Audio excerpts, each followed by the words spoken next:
ناظرین، گزشتہ کلپ میں آپ نے شعبان المعظم کی اہمیت پر احادیث سنی۔ اس کلپ میں ہم آپ کو بتائیں گے کہ شعبان میں کون سے وظائف آپ کو کرنے چاہیے جو تاریخی روحانی سینٹر اور آصف سعید تاریخی کی طرف سے پوری امت مسلمہ کو اجازت ہے۔ میں امید کرتا ہوں اس کلپ کو آپ آخر تک دیکھیں گے اور ثواب کی نیت سے آگے ضرور شیئر کریں گے۔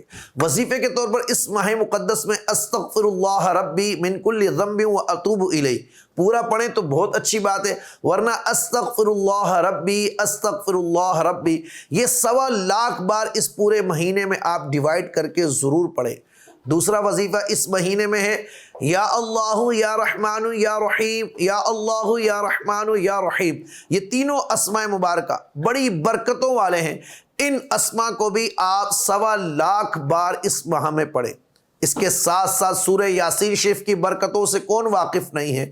یکم شعبان المعظم سے لے کر 30 شعبان المعظم تک سورہ یاسین شریف کا اس طرح عمل کیا جائے کہ ہر نماز کی ابتدا میں، یعنی نماز کے شروع کرنے سے پہلے ایک بار سورہ یاسین شریف پڑھی جائے، اور نماز کے اختتام پر دعا سے پہلے سورہ یاسین شریف ایک بار پڑھی جائے۔ بزرگوں نے فرمایا اس طرح جو سورہ یاسین پڑھتا ہے دن میں 10 مرتبہ اور 40 دن تک جو پابندی سے پڑھ لیتا ہے، یہ صاحب ورد کہلاتا ہے۔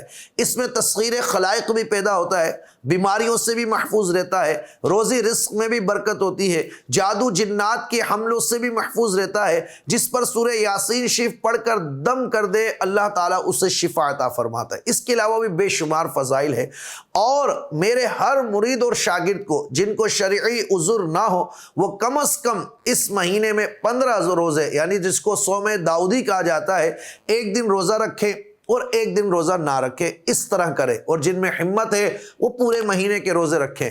جو اس طرح بھی نہیں رکھ سکتے وہ 3 روزے کم از کم لازمی رکھیں، ایک جمعرات کا روزہ رکھیں، ایک جمعہ کے دن کا روزہ رکھیں، اور ایک پیر کے دن کا روزہ رکھیں، تاکہ آپ اللہ کی برکتوں کو، رحمتوں کو اور قرب کو سمیٹ سکیں۔ پیارے مصطفیٰ کی حدیث پاک کا مفہوم ہے جو قرب خداوندی اور رسول اللہ کی خوشنودی کے لیے اس ماہ میں روزہ رکھتا ہے، اللہ تعالیٰ اسے اپنا قرب عطا فرماتا ہے۔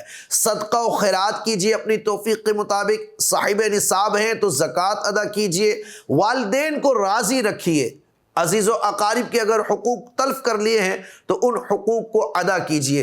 کسی مومن مسلمان کی اگر دل آزاری کر لی ہے تو شب برات کی آمد سے پہلے اس کو ضرور راضی کر لیجئے، رسمی طور پہ نہیں، حقیقی طور پر راضی کیجئے۔ میسج سے لوگ راضی کرنا چاہتے ہیں، میسجوں سے لوگوں راضی کرتے اس طرح نہیں ہوتا، حقیقی طور پر ان سے اپنے حقوق معاف کروائیے۔ اللہ رب العالمین اس ماہ مقدس کے طفیل میری اور آپ کی بخشش و مغفرت فرمائے۔ اپنے مرحومین کو ضرور بالضرور اصالِ ثواب ڈیلی کی بنیادوں پر کرتے رہیں تو بے شمار برکتیں آپ کو ملیں گی۔ تاریخ روحانی سینٹر آپ کے لیے مخصوص ایام میں مخصوص وظائف لے کر آتا رہے گا۔